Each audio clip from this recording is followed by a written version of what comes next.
Narcissism versus emotional. Immaturity, understanding. The crucial distinction. When navigating challenging relationships, whether with a partner, a parent, or a friend, people often wrestle with one crucial question: is this person narcissistic or just emotionally immature? At first glance, the two traits may appear similar: selfish behavior, lack of empathy, impulsivity, and poor emotional regulation.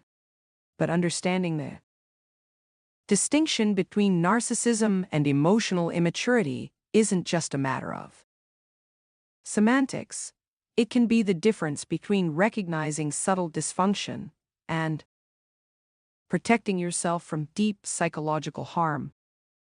This article, inspired by the insightful breakdown by Dr. Ramani Durvasula on YouTube, offers a detailed, expert-level explanation of how to distinguish narcissism from emotional immaturity and why the difference really matters.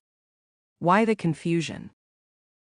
People often avoid the term narcissist because it feels harsh, clinical, or accusatory, so they reach for something softer. He's just emotionally immature. She never grew up emotionally. These phrases feel less damning. But this tendency to soften the blow can accidentally minimize the seriousness of someone's behavior, especially if narcissism is truly present. Defining the terms. Narcissism on a spectrum. At the mild end, it may look like egocentrism, lack of empathy, and an inability to self-reflect. At the moderate to severe end, it can involve gaslighting, manipulation, coercion, exploitative or abusive behavior, emotional isolation and trauma,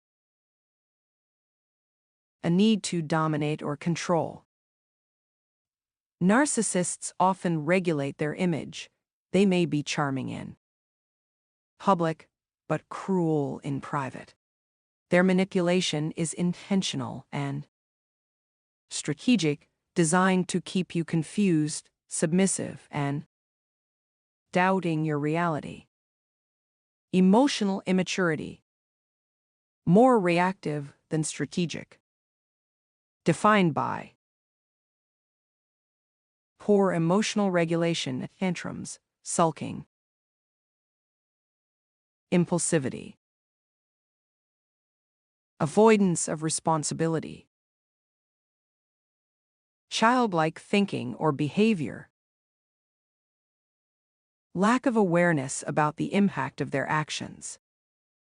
Emotionally immature people may hurt others, not because they're malicious, but because they don't know better or haven't developed the capacity to respond maturely. Manipulation versus messiness. Here's the crucial difference. Narcissists manipulate with intent. They may gaslight you by denying your reality, then isolate you and shame you for having needs. Emotionally immature people react impulsively. They may lie or lash out, but it's not calculated. Their betrayals feel childish and selfish, not predatory. Example: a narcissistic partner has a full-blown affair, denies it, and calls you crazy for suspecting. An emotionally immature partner gets drunk at a bachelor party and cheats impulsively, then awkwardly apologizes, unsure how to take accountability. The parent wound. Immaturity versus narcissism. Being raised by an emotionally immature parent often leads to parentification. The child takes on adult roles too early. Emotional neglect. The parent compares hardships or demands friendship. Inconsistent boundaries. One moment they're fun, the next they're absent. Guilt and confusion. The child feels both love and abandonment.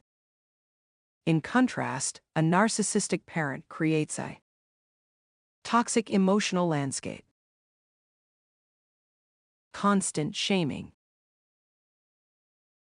Conditional love. Hypercriticism or over-idealization. Rules without safety. Emotional control and fear. The child doesn't just feel neglected, they feel unworthy, unseen, and unsafe. In romantic relationships, emotionally immature partners may be playful, spontaneous, and fun early on. Avoid adult responsibilities, bills, parenting, future planning. May betray you in immature, careless ways, not with malice, but with disregard. You become the killjoy, the adult in the relationship. You're exhausted, not necessarily gaslit. Frustrated, not paranoid. Their behavior doesn't feel evil, just infuriatingly irresponsible. Narcissistic partners may initially charm and love bomb you. Later, they control, shame, or isolate you. You feel like you're losing your mind constantly, questioning your perception and self-worth. The trauma here is deeper.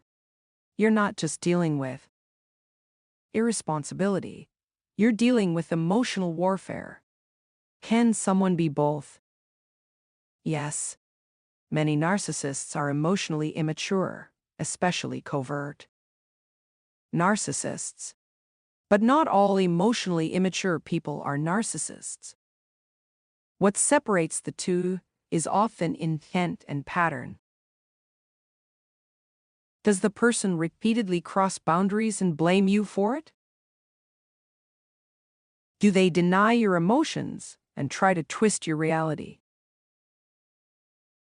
Or do they mess up, apologize poorly, and seem unable to learn why this distinction matters? Because if you mislabel narcissism as immaturity, you may stay too long in a psychologically damaging relationship. Feel guilty for wanting out. Internalize blame or feel crazy. And if you mistake emotional immaturity for narcissism, you may miss opportunities for boundary setting. Over-pathologize someone who simply needs to grow up. Abandon relationships that, with limits, could be functional in limited ways. Final advice: know what you're dealing with. You can have fun with emotionally immature people, just don't rely on them for serious emotional support. You cannot safely build intimacy with narcissists. Protect your energy and psychological safety. Learn the signs. Don't let someone else's dysfunction define your reality. Conclusion: both narcissism and emotional immaturity can be exhausting, but one is dangerous and disorienting. The other is frustrating but possibly manageable in certain contexts.